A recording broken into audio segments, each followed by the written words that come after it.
ಓಂ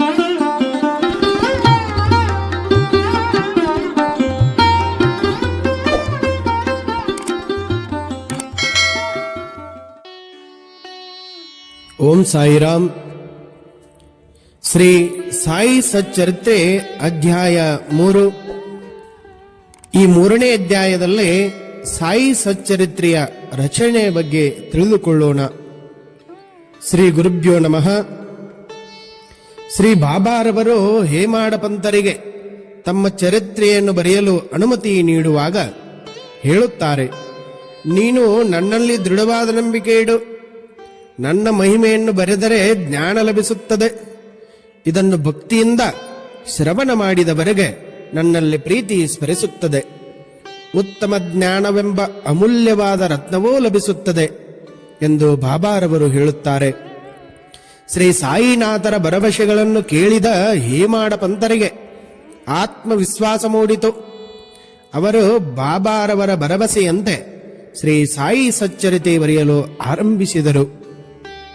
ಆವಾಗ ಬಾಬಾ ಹೇಳುತ್ತಾರೆ, ನನ್ನಲ್ಲಿ ಯಾರು ತನು ಮನ ಧನಗಳನ್ನು ಅರ್ಪಿಸುವರೋ ಅವರನ್ನು ಎಂತಹ ಕಷ್ಟಗಳಿಂದ ಬೇಕಾದರೂ ಪಾರ ಮಾಡುವೆನು. ಅವರನ್ನು ಸಾವಿನ ಭಯದಿಂದ ಬಿಡುಗಡೆ ಮಾಡುವೆನು. ಅವರ ಮಾನಸಿಕ ದೈಹಿಕ ಕಾಯಿಲೆಗಳನ್ನೂ ಕೂಡ ಗುಣಪಡಿಸುತ್ತೇನೆ. ಶಾಶ್ವತವಾದ ನೆಮ್ಮದಿಗೆ ಇದು ಸುಲಭ ಮಾರ್ಗವಾಗಿದೆ. ಹೀಗೆ ಭಕ್ತರಿಗೆ ಭರವಸೆ ನೀಡಿದ ಸಾಯಿಬಾಬಾರವರು ತಮ್ಮ ಭಕ್ತರಿಂದ ಒಂದೊಂದು ಬಗೆಯ ಸೇವೆಯನ್ನು ಸ್ವೀಕರಿಸುತ್ತಿದ್ದರು. ಯಾರಿಂದ ಯಾವ ಸೇವೆ ಮಾಡಿಸಬೇಕೆಂದು ಅವರಿಗೆ ತಿಳಿದಿತ್ತು. ಸತ್ಪುರುಷರ ಜೀವನ ಚರಿತ್ರೆಯನ್ನು ಪಾರಾಯಣ ಮಾಡುವುದರಿಂದ ನಮ್ಮ ಅಹಂಕಾರ ಅವಿದ್ಯೆ ನಾಶವಾಗುತ್ತಾ ಹೋಗುತ್ತದೆ. ಕಲಿಯುಗದಲ್ಲಿ ಪರಮಾತ್ಮನ ಮತ್ತು ಭಕ್ತರ ನಾಮಸ್ಮರಣೆಯೇ ಜ್ಞಾನದ ಮಾರ್ಗವಾಗಿದೆ. ಕೃತಯುಗ ಮತ್ತು ತ್ರೇತಾಯುಗ ದ್ವಾಪರ ಯುಗಗಳಿಗಿಂತ ಕಲಿಯುಗದ ಸಾಧನೆ ಸುಲಭವಾಗುತ್ತದೆ. ಭಗವಂತನ ಲೀಲೆಗಳನ್ನು ಕೇಳುವುದು ಮತ್ತು ಹಾಡುವುದರಿಂದಲೇ ಕೃತಾರ್ಥರಾಗಬಹುದು. ಈ ಉದ್ದೇಶಕ್ಕಾಗಿಯೇ ಬಾಬಾರವರು ತಮ್ಮ ಕಥೆಯನ್ನು ಬರೆಸಿದ್ದರು. ಇಂತಹ ಕಥಾಶ್ರವಣದಿಂದ ದೈವಭಕ್ತಿ ದೃಢವಾಗಿ ಸನ್ಮಾರ್ಗದ ದಾರಿ ಸುಲಭವಾಗುತ್ತದೆ.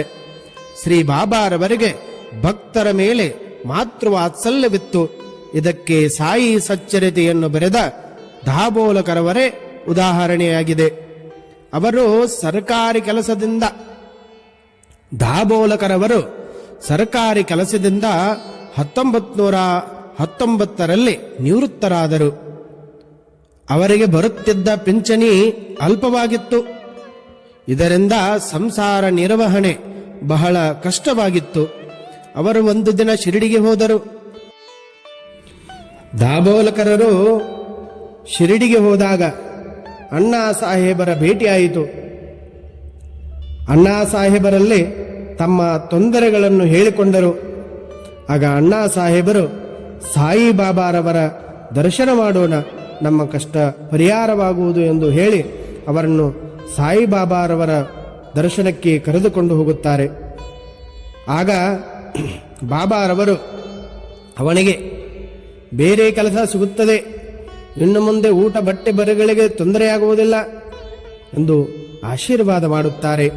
ಮತ್ತು ಇನ್ನೊಂದು ಮಾತನ್ನು ಹೇಳುತ್ತಾರೆ, ನಾಸ್ತಿಕರು ಮತ್ತು ಕೆಟ್ಟ ಜನರಿಂದ ದೂರವಿರು, ಇದರಿಂದ ನಿನಗೆ ನೆಮ್ಮದಿ ಸಾಧ್ಯ ಎಂದು ಬಾಬಾರವರು ದಾಬೋಲಕರರಿಗೆ ಭರವಸೆ ನೀಡುತ್ತಾರೆ.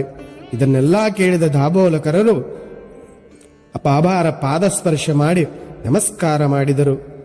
ಆಗ ಮಸೀದಿಯಲ್ಲಿ ಕುಳಿತುಕೊಂಡಿರುವಾಗ ಶಿರಡಿಯಲ್ಲಿ ಇನ್ನೊಂದು ಘಟನೆ ನಡೆಯಿತು. ಬಾಬಾರವರಿಗೆ ರೋಹಿಲನೆಂಬ ಮುಸ್ಲಿಂ ಭಕ್ತನಿದ್ದ. ಅವನು ಪ್ರತಿ ರಾತ್ರಿ ಕುರಾನನನ್ನು ಜೋರಾಗಿ ಪಠಿಸುತ್ತಿದ್ದನು. ಇದು ಶಿರಡಿಯ ಜನರಿಗೆ ಇದರಿಂದ ತುಂಬಾ ತೊಂದರೆಯಾಗಿತ್ತು.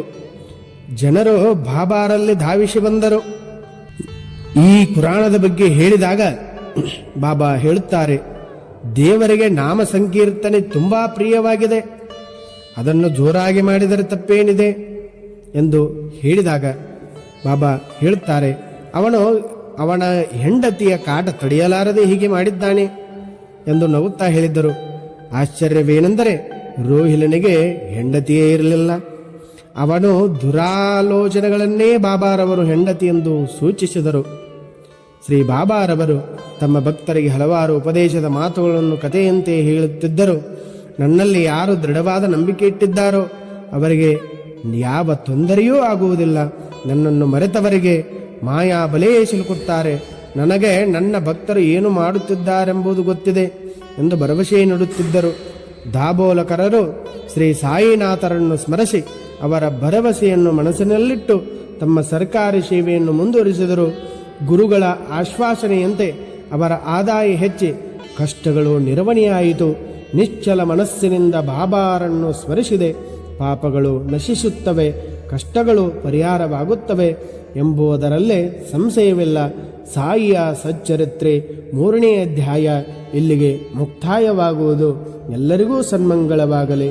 ಓಂ ಸಾಯಿರಾಮ್, ಓಂ ಸಾಯಿರಾಮ್.